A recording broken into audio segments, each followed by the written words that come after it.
Salut tout le monde, aujourd'hui je vous propose un petit unboxing, vous l'aurez vu dans le titre de la vidéo, c'est l'unboxing du WL Toys 12428, un crawler, ma première RCK, donc on va ouvrir ça ensemble.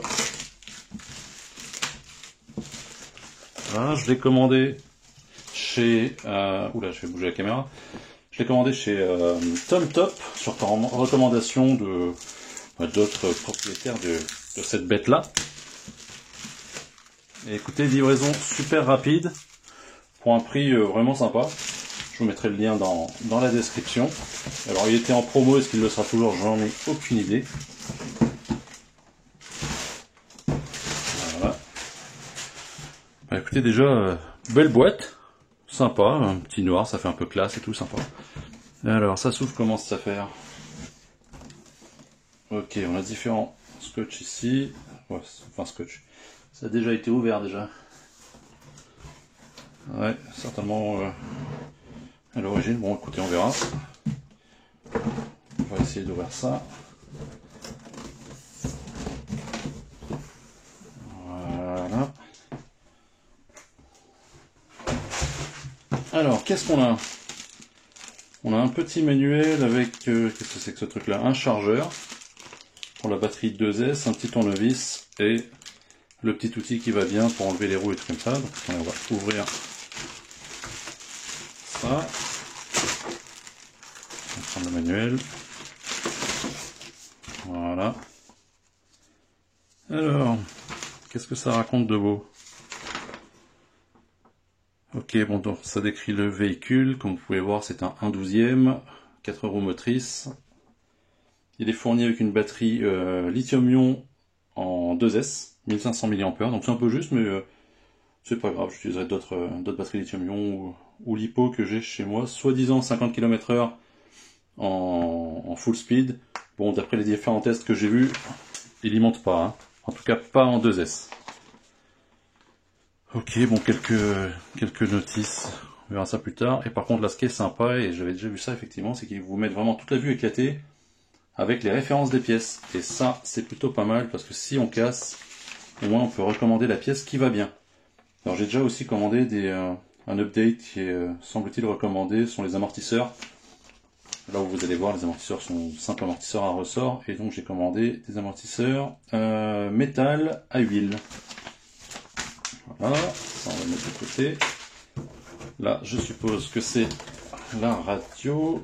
Attendez, c'est scotché ça aussi, ouais, ici.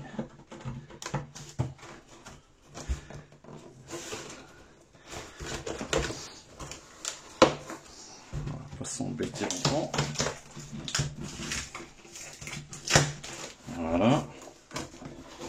Ouais, ça semble être la radio.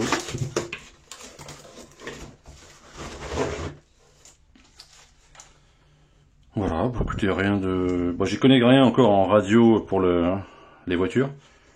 Mais bon, ça m'a pas l'air d'être très compliqué. Ça a la gueule d'une radio Spectrum, de ce que j'ai pu voir. Petite pause dans la vidéo, ce n'est pas du tout Spectrum auquel ça me faisait penser, donc vous m'excuserez, vous excuserez le noob que je suis. C'était plutôt Sanwa avec ces poignées un peu angulaires qu'on retrouve sur certains modèles. Voilà, donc que les puristes m'excusent encore une fois, vous pouvez continuer la vidéo. Avec cette poignée là qui est là, à moins que je me trompe, hein, pour les connaisseurs, bah, vous me corrigerez en commentaire. Au niveau du throttle, là c'est ultra souple. La roue, donc la direction steering, c'est... Bah, écoutez, moi ça me paraît bien. Pas l'air d'y avoir de jeu particulier. Alors, du coup, si j'ai bien compris, le throttle c'est la voie 2, hein, de mémoire toujours, ça doit être la voie 1. Et là, j'ai quoi? Là, j'ai les trims. Là, j'ai le réglage de la puissance du throttle. Donc en gros, je vais de moins 100 à plus 100. Ou quand je vais de là à là, ça va de moins quelque chose à plus quelque chose à régler. Qu'est-ce que j'ai d'autre ici? Là, ça doit être pour l'allumer, je suppose. Donc il faudra mettre des piles. Là-dessous, qu'est-ce qu'on a comme pile à mettre là-dedans? 4 piles AA. Mais je pense qu'il y a moyen d'enlever ce truc-là pour mettre une LiPo éventuellement. Ou une lithium-ion. Écoutez, on verra. Je mettrai des piles au départ, ça ira très bien.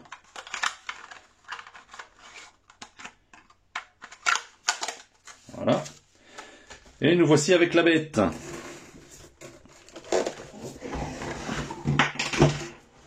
qu'est-ce que j'ai fait tomber? Un tournevis. Hop. Alors, écoutez, on va la libérer.